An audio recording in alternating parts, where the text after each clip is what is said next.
Welcome to the Dragonfly Rising Podcast. I am your host, Dr. Tami Dean.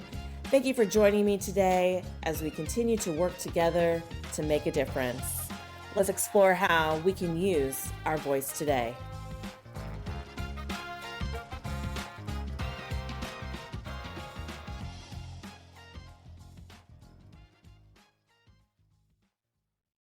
Hello, and welcome to another episode of the Dragonfly Rising Podcast with me, your host, Dr. Tami Dean.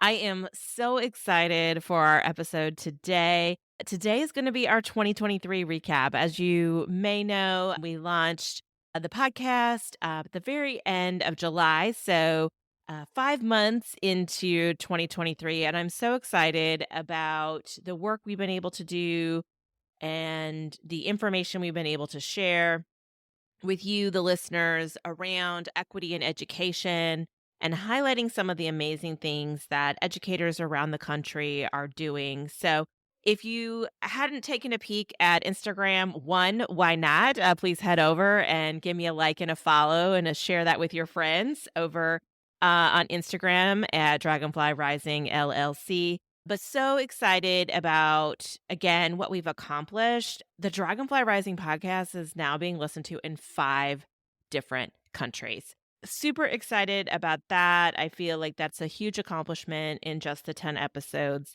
that I've been able to put out so far. So looking forward to what's coming up in 2024 as we move into getting ready to launch 2024, there are actually 2 ways you can help continue to support the content and this podcast. It's linked here in the description, but also in my bio on Instagram. You can, one, just send me a gift. So thank you for doing that. There's a link there for that, as well as an opportunity for you to subscribe to the podcast to help support it and this content creation. So thank you in advance for your support, and the links are in the description and over on IG.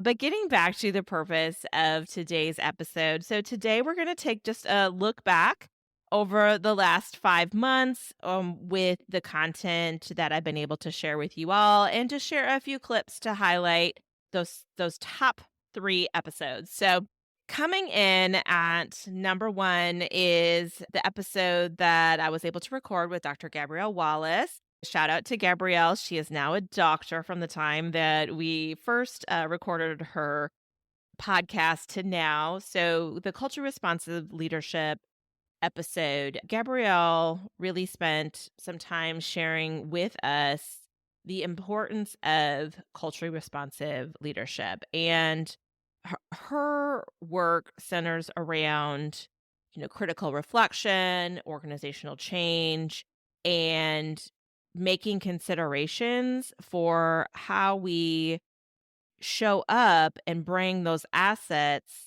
into the educational spaces. So I'm going to just share a little clip from her episode here for you all to take a listen. This is everyday work. Because speaking on earlier, I have this badge or I have this certification in being a socially responsive leader. This is the everyday work of what is our mindset when we show here, and what are the behaviors that we exhibit that align to our values, and not just our values at a school, right? Sometimes what has happened is we have created values as institutions, and I don't think this is just schools. This is just anywhere that's a large organization. We create our own culture and way of functioning as teams. The problem comes when it doesn't intersect or align with the people we serve. And so the people we serve have values. And that's kind of what it goes back to, is that these culturally responsive leaders, before they had a name or a title to them, were people who said, oh, the community is dealing with this equity issue. How can we support them and educate them to deal with that issue? Right? Mm-hmm. Or this community may not have wealth in the form, shout out to Dr. Yoso, may not have cultural wealth. Wealth as far as income, but they have a lot of cultural wealth, meaning they have a loving family, okay? Or they have friends. or they understand how to navigate different social scenarios. They have dreams and aspirations. They have language, more than one, so there's all this richness that makes you up as a person. And a culturally responsive leader sees that not only in the students, but in the teachers and in the community members, and is able to say, I can bring all these people together and honor their experiences. Yes. And see them as assets rather. Absolutely. Yes. That's the key, I think, is that shift in the view. And you wrote something about that critical self-reflection. And I think that's where this goes for leadership, right? You said critical self-reflection is a mindset that drives equitable decisions, while culturally responsive leadership is expressed behavior that brings those out, right? S- To me, and tell me if I'm interpreting this wrong, but when I'm self-reflecting and I'm thinking about all the things you shared, right? I'm thinking about the community, I'm thinking about the people under my leadership. How do my actions reflect seeing those as assets? Yes. Mhm, Yes. That's it, Tammy. mhm. That's it. Wow. So, how are our actions reflecting the assets of those in our community? So, I'm going to encourage you, if you haven't yet listened to that full episode, head on over to your podcast provider that you're in now and please take a listen to Gabrielle's episode on culturally responsive leadership. She offers in that episode some practical tips and protocols for leaders to initiate these conversations and implement some positive changes. And I just want to clarify, right? A leader can mean assistant superintendent, a principal, assistant principal. It can also mean an instructional coach. You could also be a leader in the space that you're in. So, how do you take that opportunity to be an equity leader in your environment? Take a listen to Gabrielle's episode to learn more. So, moving in through our journey of the top 3 episodes for the Dragonfly Rising podcast for 2023, next up is, I think, so powerful. It's actually an episode where I actually don't have a guest. It's just Dr. Tami, me by myself, but really talking about awareness and community. And those of you that know me or have had the opportunity to work with me, and for those of you that don't, one of the key drivers for me is how are you doing the work and building awareness of self in your equity journey. So, understanding those pieces that make up who you are, your life experience, how we understand the world, the intersectionality of who you are, the things you have learned and grown from, where you live, all the things, right? Because one of the essential pieces of equity work is community. And how are you building and fostering that community? And that community begins with yourself. Because if you aren't clear on understanding what motivates you or the emotions that come out of this work, it can cause some challenges as you try to move forward. So like that honest reflection of yourself and building this community and viewing and seeing your assets as well as opportunities for growth, but really what are the assets of those students, the educators, the leaders, the partners that you have around you. We're going to just pop on in a little bit to that episode where I talk about listening and listening to respond versus react. So, a lot of times in equity work, there's a lot of emotion and feelings, and we might not completely have done all the work to understand why we're feeling that way. But our agency lies in how we respond versus how we react. So taking that pause. So let's just take a listen to a clip from that episode where I talk a little bit more in depth about that. A lot of times when we think about difference and celebrating the difference, it ends up showing up as a very well-intentioned surface level look at those differences, or though it comes out as like cultural or racial difference, and looking at diversity from a very one-dimensional perspective.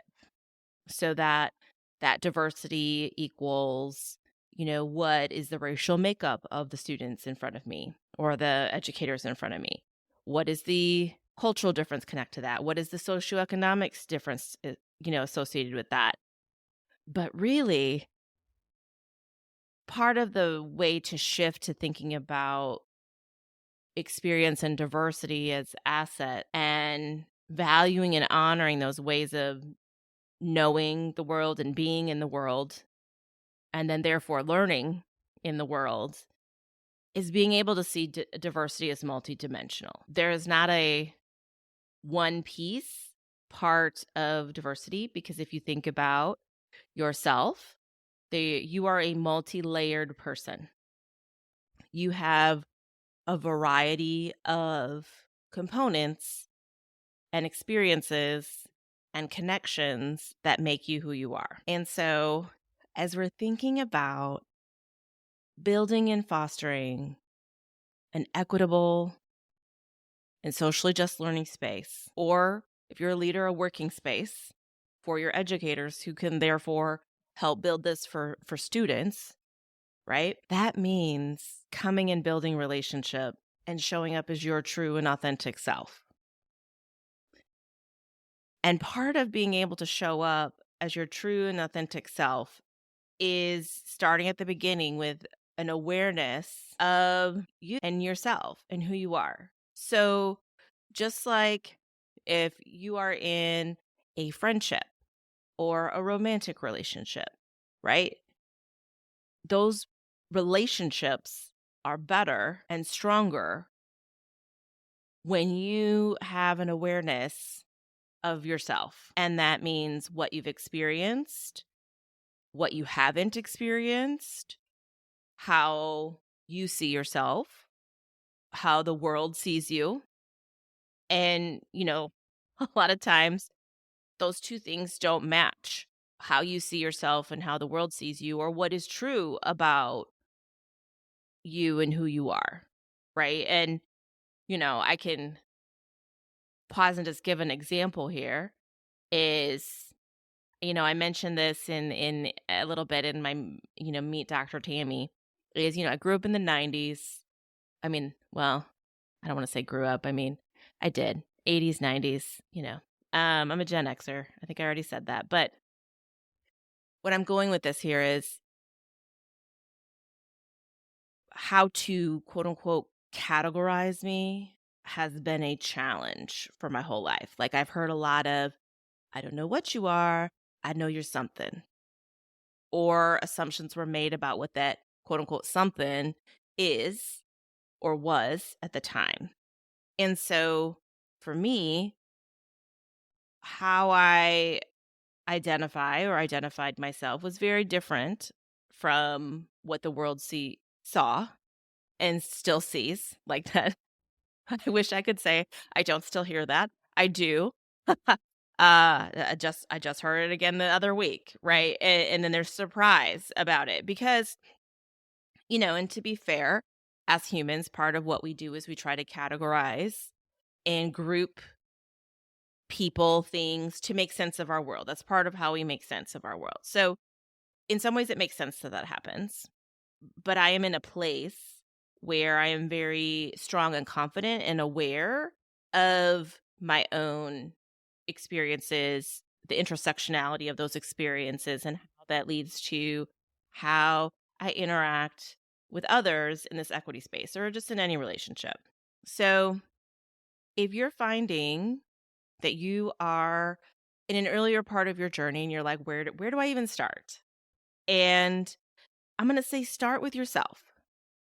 Start with building that relationship with yourself and being true and honest. So this is the time for an honest accounting of what you've experienced, what you haven't, who you've interacted with in the world or haven't.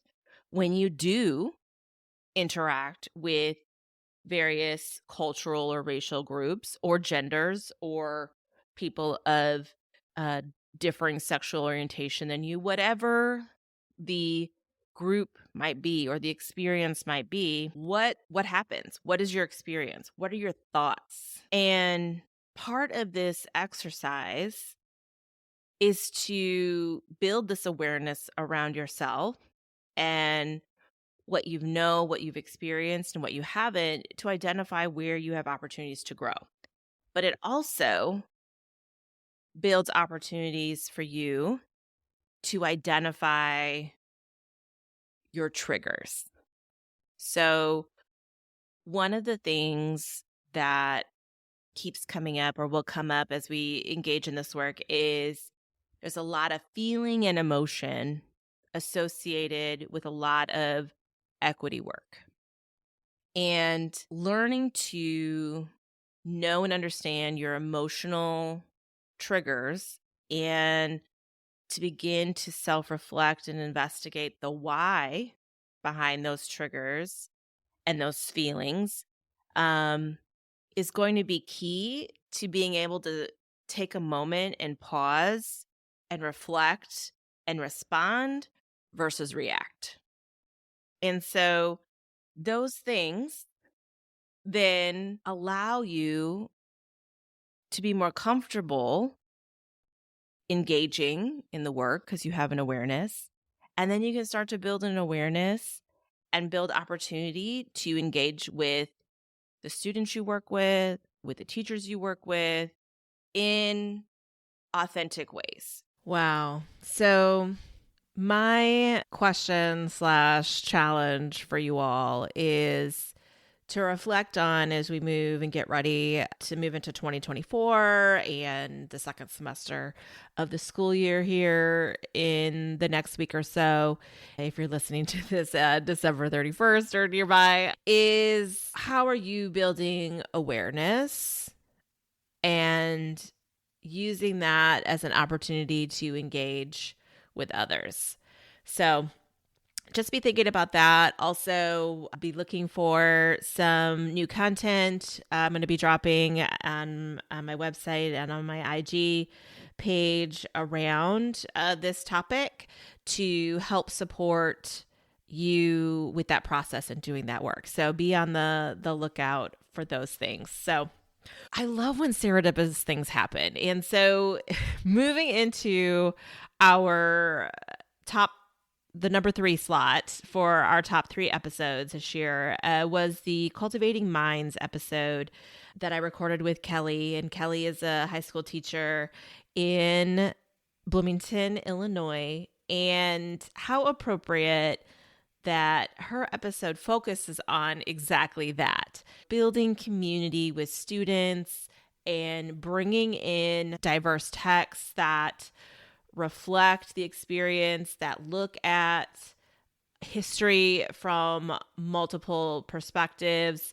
And so in this episode, Kelly is using the book Wake, which is linked in the notes as well as on my webpage if you would like to read it, where the author is actually a researcher, but it's a graphic novel and it's fabulous. I highly recommend you read it, where it's her own reflections of moving through this as a Black woman, as a researcher, and trying to find out the story of women and Black women specifically during the slave revolts. So fabulous graphic novel, but let's listen a little bit to the intentionality behind what Kelly was planning for her students in her episode. Right. In that, like, she flipped back and forth.